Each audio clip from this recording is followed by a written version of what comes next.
안녕하세요. 늙은 노령 시전제입니다. 제가 유튜브에 들어와서 방송을 시작하기 하면서 그 유튜브에서 광고가 좀 붙으면, 그러니까 아주 작은 돈이라도 그 돈으로 편집이나 이런 걸 맡길 수 있으면 제가 데이터나 이런 것들을 보여드리면서 좀 더 쉽게 재밌게 설명을 드릴 수 있을 것 같다라는 생각이 좀 강한 부분이 저도 있었나 봐요. 그래서 보니까 구독자 수가 1000명이 넘어야 하고, 그 다음에 방송 시간이 4000시간이 넘어야지 아마 광고가 붙는 조건이 되나 봐요. 근데 뭐 아무튼 4000시간을 어떻게 해서 넘겼어요, 보니까. 그런데 구독자 수는 아직 이제 뭐 한참 많이 모자란 것 같아요. 그런데 뭐 그게 중요한 게 아니라, 그런 마음 때문에 제가 방송을 처음 시작하게 된 목적이 많이 그동안 흔들렸다라는 걸 깨달았어요. 그리고 또 하나는 투 활동을 하면서 쭉 이제 많은 유튜버들의 방송들을 찾아보고 쭉 봤어요.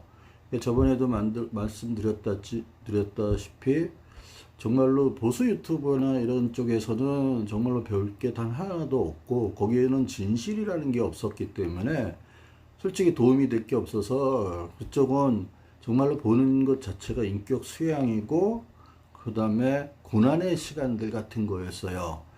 그래서 그쪽은 좀 사람이 괜찮은 것들이 나타나기 전까지는 아무런 도움이 안 될 것 같다는 뭐 확신 같은 게 들 정도로 너무 심각했어요. 그런데 최근에 이용수 할머님의 기자회견을 본 이후로 제가 느낀 것은 뭐였느냐? 진보 유튜버라고 해도 별반 다를 것 없다는 거였어요. 그러니까 사실에 기반해서 하는 몇몇 유튜버들을 빼고는 나머지는 다 똑같았습니다. 특히 제가 블로그 활동을 할 때 낙곰수의 역설이라는 걸 썼었어요. 처음에는 저는 김어준이나 그쪽들에 대해서 되게 좋아하는 편이었었다가, 언제 제가 이제 결정적으로 김어준이나 이런 쪽하고 그쪽의 역설을 보게 됐기 시작을 했냐 하면은 두 가지였었어요. 하나는 세월호 참사에 관한 그들의 음모론, 그 다음에 두 번째는 표 조작 사건, 두 가지였었어요. 그러니까 세월호 참사가 났을 때 다시 내려져서 그것이 이렇게 끌려가지고 벽에 부닥쳐서 이렇게 휘어져서 간다는 등 이런 걸 해가지고 엄청나게 방송을 했었지 않습니까? 그때는 제가 아무 생각이 없이 그냥 보고, 물론 그때는 그거는 별로 저는 의미가 없다고는 봤어요. 그런데 뭐 그렇게도 생각하는 놈도 있을 수 있겠지만 생각했지만, 실제 물리학적으로나 역학적으로 이런 것들 공학적으로 보면은 그건 말도 안 되는 얘기였거든요.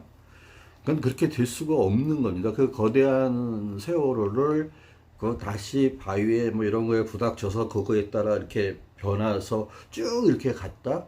그거는 강철의 강도나 그 연결되어 있는 닷의 끈이나 갑판의 힘이나 이런 걸 따질 때 그건 도저히 불가능한 얘기입니다. 역학적으로, 물리학적으로 그 계산을 해보면은 그거는 줄이 끊어지던, 또는 갑판에 달려있던 그 닷의 끈하고 연결되어 있는 게 뿌리채 뽑혀져 나가도 그렇게 되지, 절대 그런 식으로 안 나와요. 그거는 역학에 관한 것들의 기본 공식을 가지고 계산을 보면 그렇게 어려운 문제가 아니었었는데 그걸 넘어갔었어요. 근데 그때 저도 하도 그 세월호 참사가 너무 컸었기 때문에 그걸 그냥 이렇게 바라볼 정도였었어요. 물론 뭐 나중에는 비판도 했습니다. 그건 있을 수가 없으니까요. 과학적으로 증명한다라는 게 말도 안 되는, 그러니까 시작부터가 잘못된 것이었으니까. 그래서 그거 말고 개인이 어떤 사람이 이대 교수하고 한 거는 대략 그게 훨씬 더 수준이 높았어요. 그리고 그 사람은 참 자기 노력을 끝에 그렇게 했고, 그거 하고 두 번째로 제가 이제 했던 거는, 걔가 이제 음모론을 제기했을 때, 처음에는 그 분류기에서 나온 표가 1대 1.6으로 박근혜 쪽이 많았다라는 거예요. 그거만 얘기를 하고 시작을 하면, 그게 정말이라면 이거는 음모론 쪽으로 갈 수 있는 게, 통계학적으로 그거는 도무지 말이 안 되는 거거든요. 모든 비슷한 지역에서 전부 다 1.6대 1로 나왔다 그러면 그거는 완벽히, 그거는 그 프로그램을 사전에 심어놓지 않는 한 불가능한 얘기거든요. 그래서 그걸로 거꾸로 봐서 거기서부터 출발을 하게 되면 그런 음모론이 솔깃해요. 저도 그럴 수도 있겠구나 해가지고 그 이후로 그 다스베이다건 뭐건 하긴 걔가 주장하는 내용을 다 봤어요. 그리고 뭐 미국에 있는 어떤 학자들 통해서 통계학자 누굴 통해서 막 얘기를 했어요. 근데 그 사람들도 지금 와서는 아마 다른 얘기를 할 거라고 저는 확신을 하는 이유가 뭐냐면 나중에 선관이나 이런 쪽에서 쭉 얘기하는 시스템을 보니까 말도 안 되는 음모론이었던 거예요. 그래서 저는 제가 문자 메시지를 대량 전송하는 기계를 만들어서 팔았다 그랬잖아요. 그리고 구글이 하려고 하는 일 같은 것들을 이미 인공지능을 통해서 쭉 다 머릿속에 들었고 내가 먼저 실시하려고 했고 뭐 행동경제학자들 중에서 노벨 경제학상을 받는 사람들의 그들의 아이디어에 보다는 저는 몇 배 이상 정말 한 몇십 배 이상의 더 많은 아이디어가 있거든요. 문자 메시지로 하는 거는. 그리고 그거 만이 아니라 다른 것들도요. 그런 기술을 제가 갖고 있었고 그 기술적인 그 무선과 유선의 차이, 프로그램의 차이, 해커와 그다음에 그 프로그램 해킹의 문제, 그다음에 단순 조작 투표 불리기나 이런 걸 봤을 때 아주 간단하고 말도 안 되는 얘기인데 그 눈물을 놀아나서 제가 몇 줄을 날렸었어요. 저는 그 이후로 김어준이나 그 아류들 그 일당에 대해서 다시 보기 시작을 했고 그래서 낙검수의 역설이라는 걸 썼어요. 그런 글들이 블로그에 여러 개 있는데 아무튼 아니 그렇게 하면서 김어준 쪽에 대한 믿음은 완전히 산산조각 났어요. 물론 걔네들이 진보 진영이나 이 진영을 위해서 노력하고 뭐 이런 것까지 제가 폄하하는 건 아닙니다. 그러나 김어준이 성공을 하면서 이 진보 스피커 쪽은 완전히 그 아리우들로 굳어져 버린 거예요. 그러니까 제가 지금 제일 이용수 사건, 아까도 이용수 할머니 사건을 통해서 제가 생각이 많이 하면서 했다는 이유가 뭐냐면은 요즘에 그렇게 가지고 인터넷을 보면 뭐 최강욱이나 김진애나 뭐 하긴 김어준이나 그 아류들이 밀어주는 쪽만 떠요. 진보도 똑같아요. 근데 저번에 제가 앞 영상에도 얘기했지만 조국 백서 만드는데 3억 원이 필요한다? 그러니까 어느 날부터는 무슨 일이 생기기 시작했냐면은 이 진보 진영에서도 뭘 하려 그러면은 후원금부터 받아요. 무슨 뭐부터 돈부터 걷어요. 그 도대체 진보 진영이라고 하는 사람들이 그렇게 일한 거를 저는 여태까지 본 적이 없었어요. 근데 진보 진영에서도 뭔가 자금을 추출할 수 있는 것들이 생겼다는 건 나쁜 거는 아니지만 그런데 모든 일을 그렇게 하는 거예요. 그리고 이렇게 보면은 결국은 항상 돈 문제가 발생하는데 흐지부지 끝납니다. 김어준도 그렇게 많은 저거 했는데 저는 솔직히 김어준 재산이 얼마인지 지금 추적하고 싶어요. 걔가 재산이 뭐 몇십억에서 몇백억이지 않을까 하는 생각도 해요. 도무지 걔는 그렇게 많은 돈을 받고 했으면서 단 한 번도 돈에 관해서 얘기한 적이 없었으니까. 근데 모두가 그렇게 된 거예요. 그 선거를 하면서 맨날 쇼핑몰하고 하잖아요. 전 김용민 브리핑 할 때 뭐 관훈 브리핑가 볼 때 정말은 저건 미쳐도 저런 미친 짓거리가 있나는 거를 저는 보면서 정말 너무 놀라는 게 한 시간짜리면은 앞에 한 20분은 광고 방송을 하면서 자기가 광고가 누가 들어왔는데 그거를 설명하면서 먹고 시연하면서 막 해요. 아니 이런 게 세상에 어디 있습니까? 그냥 광고 주면 그 광고에 대해서 광고 효과 같은 것만 하면 되지 그걸 먹으면서 하고 막 하는 거 보면서 아니 저게 무슨 그리고 나서 그게 도대체 보수하고 뭐가 다른 게 있죠? 보수 유튜버들하고 하는 짓거리가 이한별은 맨날 뭐 하면은 뭐 이렇게 재벌을 욕하는데 그렇게 안 거거든요. 세상이라는 거는요. 정치는 정치 논리 있고 경제는 경제 논리 있고 막 있잖아요. 그건 나중에 제가 한번 쭉 얘기를 해주겠지만 그렇게 단순하게 비판할 문제가 아니거든요. 그러니까 진보도요. 이제는 내가 보고 있으면은 이게 너무 문제가 심각합니다. 결론적으로 돈 벌기 위한 거라는 얘기 빼기 안 돼요. 뭐 서울의 소리에서 그 뭐 응징의 언론인가 그것도 다 도대체 뭐 하겠다라는 건지 가서 떠들고 가고 카메라 앞에서 이렇게 쇼만 하면 끝나는 건가요? 그들이 과연 뭐를 했는지 그들이 과연 그런 응징의 소리를 하면서 얼마큼 많은 사람을 고발하거나 그런 애들을 바로잡기 위해서 실제 행동을 했는지 아니면 그것으로 후원금만 받고 돈만 챙겼는지 아니 KBS에서 나와서 얘기할 때 보면은 나 그때 뭐 어이가 없었는데 걔네들이 제 블로그에서 그 많은 기사를 갖다다가 제 글을 갖다가 실었던 쪽인지를 몰랐는데, 그러니까 단순하게 사람의 잠깐의 기쁨을 주거나 씻거나 그러니까 그 흥분을 만족시키거나 이런 거 외에는 도체가 없는 거예요. 너무 음모론적이고 모든 것을 그렇게 풀어가는 거예요. 그리고 김어준의 뭐 등장이나 이런 것들도 보면 나오는 사람이 항상 한정돼 있어요. 그러니까 이미 저는 보면 어떤 카르텔이 형성된 같은 느낌을 드는 거예요. 새로운 사람이 더 이상 발굴도 안 돼요. 똑같아요. 그리고 걔가 이재명하고 친하고, 이재명하고 또 그다음에 그 김어준이 유시민하고 친하고, 그다음에 민주당에서는 김어준 그쪽에 나가는 쪽에서 아니면 표를 얻기 힘들다라는 이런 것들이 있는지 그쪽으로 많이 나가는 것 때문에 완전히 진보 진영의 담론은 거기에 확 묶여 있습니다. 근데 그게 미래를 제대로 보느냐, 현재를 제대로 보고 과거를 제대로 비판하느냐, 지식이나 데이터나 이런 사실에 근거하냐? 그렇지 않아요. 제 수준에서 보면 너무나도 형편없는 것들이 한두 가지가 아니에요. 그러면서 저도 이건 달리 봐야겠다. 그래서 제가 시민단체 사람들을 좀 만나보고 어떻게든지 내가 알 수 있는 한 최대한 알아봐서 이 돈 문제에 대해서는 내가 확인해 봐야겠다고 생각을 했던 이유가, 요즘에 진보단체들이 보면 방송 만들기 전에 후원계좌부터 트고 막 이런 식이에요. 도무지 이해를 못 하겠어요. 그러니까 저는 방송을 하면서 절대 그런 걸 받을 생각이 없기 때문에 안 하고 있거든요. 아니, 자기가 광고가 실리면 광고로도 충분히 돈 될 수 있으면 되는 거예요.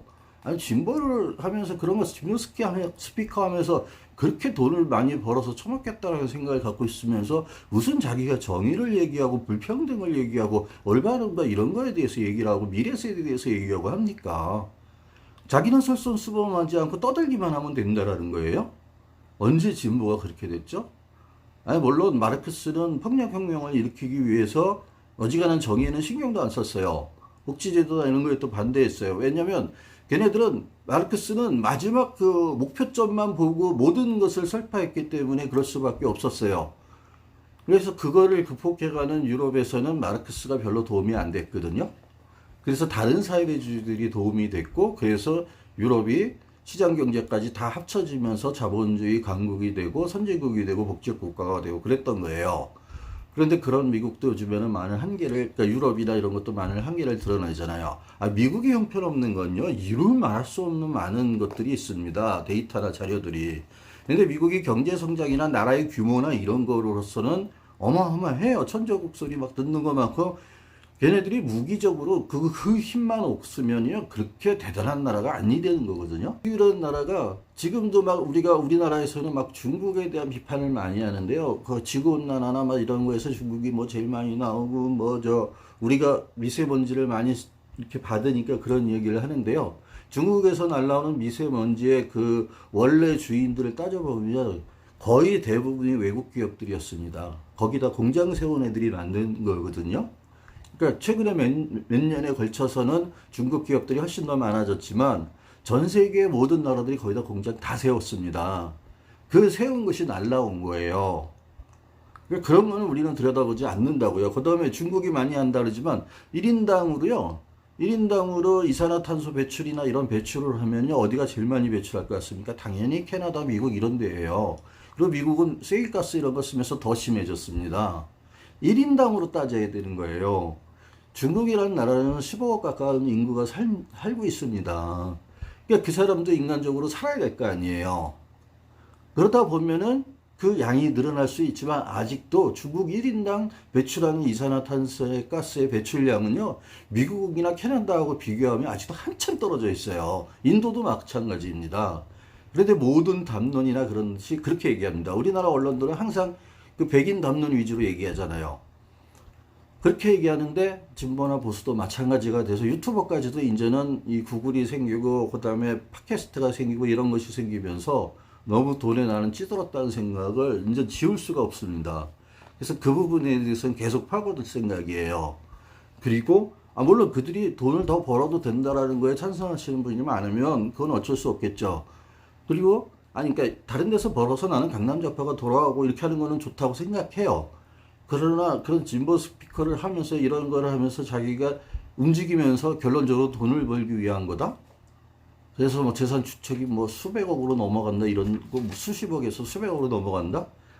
저는 그거는 도저히 그건 아니라고 보거든요. 그래서 요즘에 많이 제가 생각하고 깨닫고 하는 게 뭐냐면 이 부분에 대해서 분명히 한 번은 우리도 짚고 넘어가야 되겠다는 생각을 해요. 이재명이 왜 다시 뜨게 됐냐? 기본소득에 대해서요. 경제학이나 기본적으로 기본소득의 문제들을 쭉 공부해 보면요. 그것만큼 터무니없는 것들도 드물어요. 정말로 그 기본소득을 하게 되면요. 많은 불평등은 그대로 유지됩니다. 그리고 일부분만이 최소한의 삶만 사는 거지만 그걸로 과연 그게 그 만족을 할게 될까요, 인간이요? 그렇게 안 됩니다. 그 다음에 갑자기 이렇게 전염병 코로나19처럼 문제가 생기면 국가가 확 그 전 세계적으로 이렇게 경제가 다운이 되면은요, 그때는 기본소득 지원을 정부도 못할 만큼 심해질 수가 있어요. 그럴 때는 어떻게 될 겁니까? 그러니까 그거 따져보면은요, 어마어마한 문제점이 나옵니다. 그리고 지구온난화, 지구 파괴와 생태 파괴는 점점 더 커집니다. 정말로 필요한 거는 우리나라도 선진국에 들어가 있어요. 어느 나라는 다 선진국이라고 합니다. 우리나라 진보 좌파들이 하도 헬조선 해놔돼가지고 그랬고, 저도 한동안은 너무 불평등이나 이런 거에 집중을 했었어요. 그래서 폴 크루먼이라는 스티글리츠나 뭐 이런 쪽 진보 경제학자들 거를 많이 봐서 불평등에 대한 거에 너무 꽂혀 있었는데, 돌아보면 그렇지 않다라는 걸 요즘 와서는 많이 느낍니다. 그 이후로도 한 500여 권에 넘는 책들과 데이터들을 직접 보면서 내가 너무 이데올로기적으로 편향돼 있었다는 걸 많이 느껴요. 한국도 3만 달러가 넘었습니다. 근데 그러면 여기서 중요한 게 뭐냐? 한국 사람들도 엄청나게 1인당 그 이산화탄소 배출량이 되게 많아졌다고요. 그런 식으로 우리나라도 선진국에 들어가게 되면 선진국, 그러니까 예를 들면 이 팩트플리스에서 이 책 참 다시 읽어보지만 너무 잘 쓴 책이에요. 너무 괜찮더라고요. 보면 볼수록.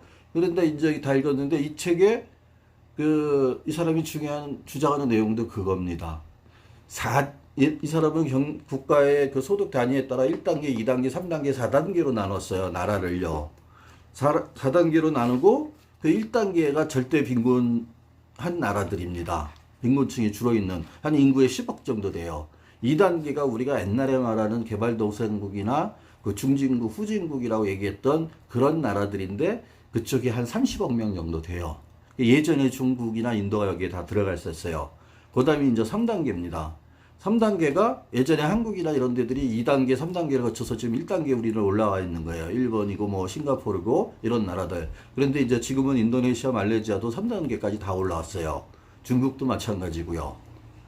그러면서 절대 빈곤층은 있지만 전체적으로 삶의 질은 전 세계적으로 다 올라온 거는 맞아요.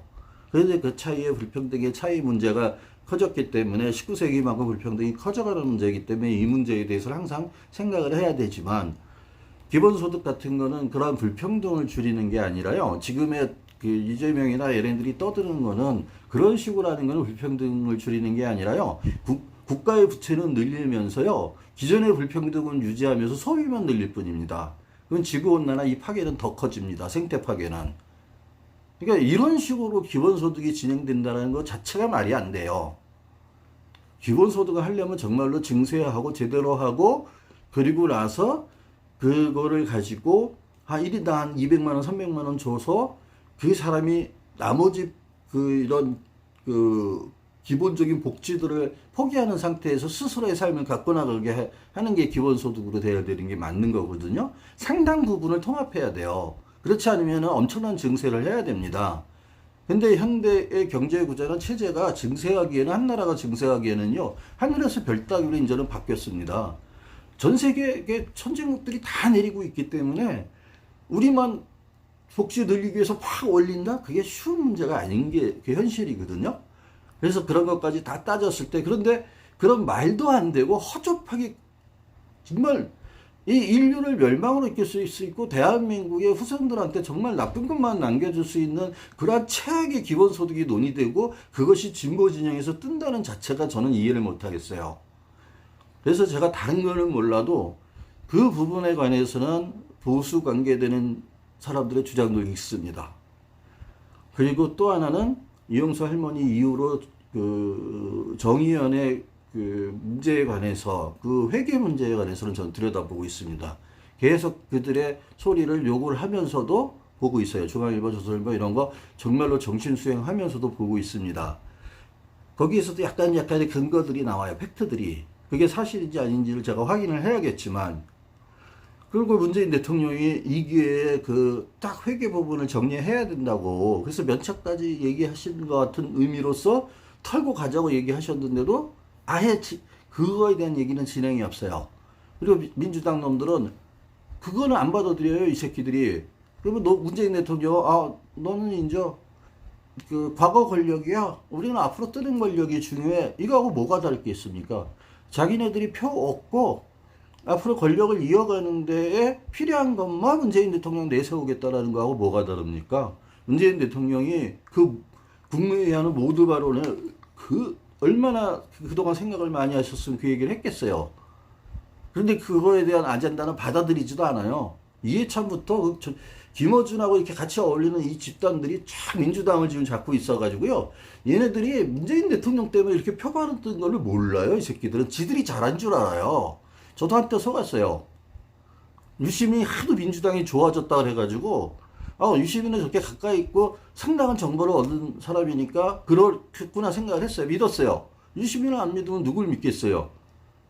그런데 지금 돌아가는 꼴을 보니까 그거 아니에요.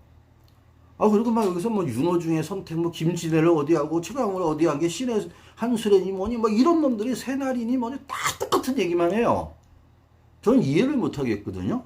전문가가 가야죠, 법사위에. 도대체 왜 그렇게 법사위의 위원장들을 배정했는지 제 눈으로 봤을 때는 이해를 못 하겠어요. 민주당이 미친 짓 하는 거예요, 저는. 도무지 얘네들이 변했는지 잘 모르겠어요. 저는 민주당 중에서 그 청와대에서 제대로 배운 고민정이 빨리 커서 정말 대통령 후보감으로 크되 지금의 민주당의 주리들하고는 어울리지 않기를 저는 바랍니다. 그리고 그 성폭력 피해까지 당했던 서지현 검사가 검찰총장이 되길 바라고 이문정 검사가 공수처장이 되길 바라요. 그 다음에 우리나라에서도 박근혜가 말고 진정으로 고민정 같은 사람들이나 이런 여성들이 자라나서 그런 리더십을 가지고 대통령이 됐으면 좋겠어요. 그리고 검찰총장도 그렇게 되고 우리나라가 남성 위주적으로 가는 그까지 나왔던 그 최후의 보루들이 다 어디냐? 걔네들이에요. 특히 그 중에 으뜸은 언론이고요. 그래서 요거에 다음에 쓴 언론에 대해서 얘기를 하겠지만 제가 요즘 와서 그래서 생각하는 게 이게 뭐가 이상하다. 이 구글이 정말로 악마짓을 하는 거 아닌가 하는 생각이 같이 들면서 구글이 크리에이터로 해가지고 나눠준다고 하면서 지금 어떻게 되는 건지 보면은 얘네들이 노란 딱지니 뭐니 하고 있지만 가짜뉴스는요, 그건 저널리즘도 아니고 아무것도 아니거든요. 근데 구글이 그렇게까지 그거를 방치하고 돈을 그렇게 크리에이터한테 돌아가는 돈을 이렇게 때려먹고 자기가 슈퍼챗까지 해가지고 수수료를 다 챙겨 먹는다? 저는 몰랐거든요. 이 부분에 대해서는 이게 분명히 얘기를 해야 될 것 같고 우리가 점점 이제는 가치가 돈 외에는 없는 것 같아요. 완전히 다 그럽니다. 그런데 10대, 20대의 많은 여성분들을 만나서 얘기해보면 안 그래요. 그들은 그들 나름대로의 삶을 분명히 갖고 있고 하고 그 삶의 계획을 세우고 있어요. 그래서 그들한테 제가 이제 이렇게 몇 개 설명을 드린 것 중에서 핵심은 뭐냐면은 문재인 대통령의 그 최저임금을 계속 올리는 소득 주도 성장이 왜 중요하고 전 세계의 최고 날고기는 경제학자들, 그러니까 정신이 제대로 밝힌 경제학자들은 그거를 최고의가라고 하는 이유를 설명해 드려요. 이렇게 되면 그 최저소득이 저는 그 거대 노조나 이미 큰 돈을 받고 있는 노조들, 그러니까 그 최저임금은 아무런 상관이 없는 놈들한테까지 그 이득이 가지 않기를 바라는데 그건 유연적 요소가 있기 때문에 그런 법을 만들 수는 없어요. 그러니까 그들한테도 이익이 가는 건 어쩔 수 없지만 아무튼 이것이 저는 아르바이트생들이 앞으로 향후 인공지능과 4차 산업의 혁명 계속 발전하면 일자리 수가 줍니다. 그건 어쩔 수가 없어요. 기술의 발전에 따른 필연의 결과예요. 우리가 다른 식의 일자리를 만들겠다고 거기에다 투자하겠다라는 게 생기고 그런 거에 합의가 이르면 다른 분야에서 기술하고 상관없는 일자리를 만들 수 있는 것들이 있으니까 그거는 만들어가면 되거든요. 근데 그거는 정치권이나 언론이 해줘야 되는데 언론이나 정치권이 그런 걸 할 리가 없으니까 좋은 대통령이나 지도자가 나오기 전에는 그렇게 할까? 저는 안 그럴 것 같아요. 그런데 아무튼 그렇게 그 일자리를 주었을 때 최저 소득을 받는 그 많은 이제 앞으로 20, 30대들, 10대들이 크면서 그 중에 상당수는 그렇게 살고자 하는 사람이 많을 거예요. 그 다음에 가면 갈수록 애는 안 낳게 되는 게 소득이 증가하면 애는 덜 납니다. 그리고 여성이 스스로 선택하는 거지. 이 정부에서 뭐 우리나라 맨날 최저 출산율 막 이런 거 얘기하는데 여성들한테 부담만 주는 얘기거든요. 그거는 소리 소문 없이 해야 되는 거예요. 그러고 나서 얼마든지 아이디어 있습니다. 그거는요, 여성들이 자기가 원해서 충분히 애를 갖고 마음대로 자기 삶을 갖게 여성들한테 부담이 안 주는 방식으로 얼마든지 만들 수 있는 아이디어는요, 있어요. 하면 됩니다. 그러나 그런 기득권들이 안 하려고 하니까 그런 문제가 있는데, 아무튼 제가 그런 얘기를 하면서 여러분들이 이렇게 하고 나서 전국민 고용보험이 되면 여러분들이 아르바이트를 했을 때 그 소득이 인정이 되기 때문에, 그래서 만약 아르바이트 자리를 잃었을 때도 실업급여를 받을 수 있다라는 얘기를 해드려요. 그게 전국민 고용보험이라고 말씀을 드립니다. 그러니까 문재인 대통령은 나름대로 그렇게 순서가 있었던 거예요. 최저임금을 쭉 10,000원까지 올려놓고 너무나도 많은 저항이 붙고 여러 가지 코로나19나 경제 상황이 겹쳐서 좀 그런 편은 있었지만, 아무튼 이렇게 올려놓고 그 다음에 전국민 고용보험을 하게 되면 앞으로 자라는 청소년이나 아이들이나 하는 애들까지도 일자리가 많이 줄어든다 그래도 내수를 좀 더 활성화시키고, 그렇게 해서 내수 시장을 통해서 그런 최저임금이 올라가고 그것으로 아르바이트로 충분히 살고, 그리고 결혼 안 하고 혼자 살면 뭐 어때요? 그러다가 나이 들어서 좀 괜찮아졌을 때 결혼해도 되고, 그때 봐서 애 가질까 말까 그때 고민해도 돼요. 기술 발전시켜서 뭐 이렇습니까? 그런 데 쓰면 되거든요. 그렇게 해가지고 여성들이 스스로 선택할 수 있는 부분을 최대한 넓혀줘야 돼요. 그래야 세상이 좋아집니다. 그래야 지금의 10대, 20대 남성들도 점점 10대, 20대 남성들이 점점 밑으로 떨어지는데, 저는 이거는 어쩔 수 없는 시기라고 봐요. 지금은 인류 역사상 처음으로 기술이나 모든 면에서 여성한테 유리한 세상이 처음으로 도래하기 시작을 했어요. 아직도 상층부는 남성들이 다 잡고 있기 때문에 10대, 20대 여성들은 되게 힘들어하는 느낌을 갖고 있지만, 조금 지나면 그것까지 한순간에 뒤엎기는 되게 힘듭니다. 그거는 인류의 역사나 기존에 이렇게 되어 있는 체제를 한꺼번에 뒤엎는다는 게 쉽지 않거든요. 그래서 그거는 어쩔 수 없어요. 지금 시대에 사는 10대, 20대나 이쪽은 상당히 고생을 할 수밖에 없지만, 그 세대는 입지전적인 세대가 될 수가 있어요. 그리고 인간이 90까지 뭐 이렇게 살게 되면 한 1, 20년 고생을 하셨어도 더 큰 것을 만드실 테니까 충분히 할 거라고 저는 보고요. 그러면 남성들도 정신을 바짝 차리고, 그리고 그렇게 해서 여성이 이끌어가서 잘 사는 나라 되면 남성들 편히 먹고 살 수도 있는 거지, 뭔 상관이 있습니까? 왜 남성이 항상 위에 있어야 되죠? 그건 아니라고 봅니다. 그래서 그런 세상에 저는 열릴 수 있으라고 보는데, 그런 얘기를 해줘요. 그런데 지금 우리나라의 모든 진보 이 매체들이 맨날 기본소득 이재명 뭐 이따위만 짓거리를 하고 있잖아요. 문재인 대통령이 올린 이 아젠다가 진보 매체 스피커나 이런 놈을 통해서도 돌아다니질 않아요. 자기네들한테 유리하지 않다고 생각이 되면 다 차단이 되고 있는 거예요, 지금. 그러니까 문재인 대통령이 3년 지났으니까 이제 하향하는, 이제 끝만 남은 대통령이라는 거 아니에요. 그렇지 않으면 이따위로 할 수 있습니까? 말도 안 되는 거예요. 그래서 저 막 요즘에 그런 것 때문에 막 고민을 하고 분노를 막 이렇게 표출하고 그러는데, 대통령은 자기 마음대로 못 합니다. 국민 전체를 봐야 되니까. 그래서 그렇게 해요. 그래도 그 과정에서도 나름대로 그렇게 합니다. 근데 언론을 그 다음에 얘기했고요. 이런 상황에서 우리 진보 스피커들도요, 문재인 대통령의 아젠다를 제대로 따라가지를 않고 있고요. 지들한테 유리한 미래 권력 같은 얘기만 하고 있고요. 벌써 이미 돌았습니다. 저는 이 부분에 대해서 한번 심각하게 좀 깨달아야 될 시기가 됐다라고 생각하고, 진정한 문파나 노무현 대통령의 그 지지자였던 분들이나 그 가치나 정신을 이어받고 사람 사는 세상, 사람이 먼저인 세상을 만들고 싶은 분들은 정말 주의해서 보실 필요가 있을 것 같아요. 그래서 저도 이제는 조금 다른 식으로 방송을 하겠습니다. 오늘은 이 돈과 얽혀진 진보 매체의 문제들이 보통 심각한 것 같지가 않아요. 그리고 얘네들도 똑같은 어뷰징을 하고 있어요. 제목 붙이는 거 보면 다 그렇습니다.